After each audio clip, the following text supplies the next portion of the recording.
সংস্কার রাতারাতি করা সম্ভব না, এটি ধাপে ধাপে করতে হবে বলে মন্তব্য করেছেন আইন উপদেষ্টা আসিফ নজরুল।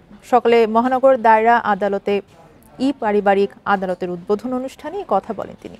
সংস্কার মানে সংবিধান পরিবর্তন নয় জানিয়ে উপদেষ্টা বলেন, সংস্কার মানে আইনের পরিবর্তন।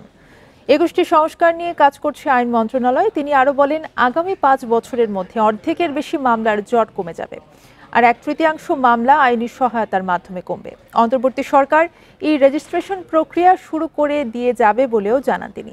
রাজনৈতিক দলগুলো বাংলাদেশকে ভালোবাসে, তাই তারা বর্তমান সরকারের শুরু করে যাওয়া বাকি কাজগুলো সম্পন্ন করবে বলে আশা প্রকাশ করেন আইন উপদেষ্টা। এখন আপনি যদি সবচেয়ে বড় পৃথিবীতে সংস্কার বিষয়ে আমরা কার নাম জানি? সিঙ্গাপুরে আমরা লি কুয়ান ইউর নাম জানি। লি কুয়ান ইউ সংস্কার করতে ওনার কত বছর লেগেছিল?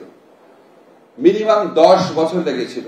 এটা তো আপনার ওভারনাইট করার ব্যাপার না। আমার সুযোগ আসলে আমি সবকিছু আইনের মধ্যে ঢুকিয়ে দিই, সাথে সাথে সংস্কার হয়ে গেল, সাথে সাথে সমস্ত অন্ধকার ঘর আলো হয়ে গেল।